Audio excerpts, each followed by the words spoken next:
13 years after leaving Real Madrid with a dressing room split around him, José Mourinho is back. Madrid paid Benfica €15 million to release him. They gave him 3 seasons, and they handed him Mbappé, Vini Jr., Bellingham, and the new right winger Yan Diomande. But this is not the Mourinho Madrid hired in 2010. That manager arrived 9 days after winning the Champions League and completing a treble with Inter Milan. This one has not won a league title in 11 seasons. So why would the biggest club in football go backwards to move forwards? The answer begins with a problem the league table could not fully show. On paper, Madrid are not broken. They finished second with 86 points. Their 41.2 expected goals conceded was the best figure in La Liga. They ranked third for winning possession in the final third. Yet Barcelona scored 95 league goals to Madrid's 77, created 161 big chances to Madrid's 118, and won the title by 8 points. Madrid's weakness is not simply defending. It's turning extraordinary individuals into one coherent attack. Mbappé and Vini scored 41 league goals between them, but both gravitated towards the same side of the final third. Bellingham covered the centre, making almost 5 recoveries and 2.4 tackles per 90. On the right, Rodrigo started only 6 league matches. Diomande now arrives after 12 goals, 8 assists and 4.3 dribbles per 90 for Leipzig, offering a route away from the left-sided congestion. Last season had problems stats can't measure. Reports described fights, factions, leaks and a leadership vacuum after Nacho, Cruz and Modric left. I mean, Real Madrid seem to have turned into the fight club. The players at the moment are holding a crisis meeting. Xavi Alonso's project lasted 7 months. Arbeloa could not rescue the season. Madrid did not only need shape. Pérez believed they needed somebody powerful enough to enforce one. Madrid have made this move before. In the 2009-10 season, Pellegrini's Madrid finished with 96 points and scored 102 goals. Barcelona still beat them twice and finished as champions. In Europe, Madrid went out in the round of 16 for the 6th consecutive season. They did not hire Mourinho to rebuild a bad squad. They hired the reigning European champion to break a psychological ceiling. His first Clásico ended 5-0. Barcelona had 66% of the ball.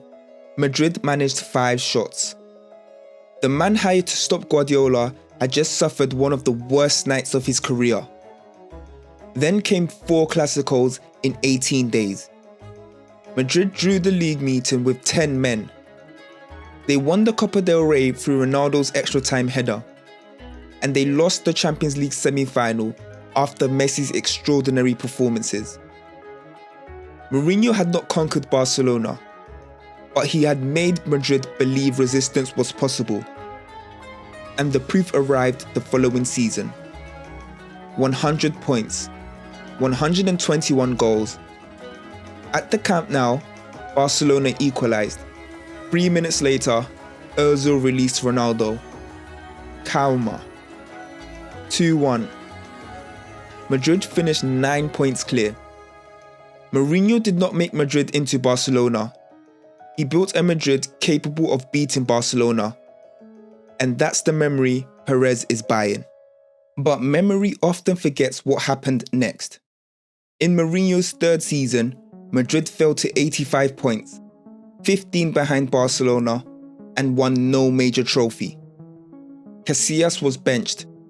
Disputes with Ramos and Ronaldo became public. Internal conversations reached the press. Mourinho later said the players were tired of him, and he was tired of them. And the pattern outlived Madrid. Chelsea collapsed. His relationship with Pogba ruptured at Manchester United. The results also worsened. Since Chelsea's league title in May 2015, 11 seasons have passed, and all he has to show is a second place finish, 4 trophies if the Community Shield is counted, and an average club tenure of less than 2 years. At Benfica, his league side went unbeaten and still finished 3rd. Calling Mourinho finished would be lazy. He won the Europa League, won the Conference League, and reached another European final. Modern Mourinho can still organise a team and provoke a response. What he has not done for more than a decade is build the best team in the league. So why him? Pérez has practically told us. A reset. The search had narrowed to Zidane was waiting for France, Klopp was unavailable, Deschamps and Pochettino were committed through the World Cup. By the 12th of May, the BBC reported that Mourinho was the only candidate in active talks. So the appointment was part football, part authority, part availability, and part politics. Madrid were not selecting the 2010 version of Mourinho. They were selecting the one available personality with the skill, familiarity, and force to control this club immediately. He already understands Madrid, the president, the Barcelona rivalry, and the cost of challenging a dressing room. Sir Alex is the only one European champion in this country. Nobody else. So I have to prove what? And that's why this may work, at least initially. Mourinho's early buy-in has always been real. Casillas once called him the highest authority. Ramos called him the captain of the ship. And Ronaldo called him the best coach in the world. Then they produced 100 points. This squad may need that clarity. If Mbappé owns the centre, Vini's on the left, and Diomande stretches the right, Bellingham no longer has to connect everything whilst covering everyone. Talent becomes hierarchy, but Mourinho's authority has often carried an expiry date. The same methods that can create an us can eventually require a them. At Madrid the first time, the opponent began as Barcelona. By the end, the enemies were inside the building. Madrid know exactly what José Mourinho can do to a football club. And that's why they brought him back. The gamble is not whether he can take control. It's whether, 13 years later, he knows when to let go.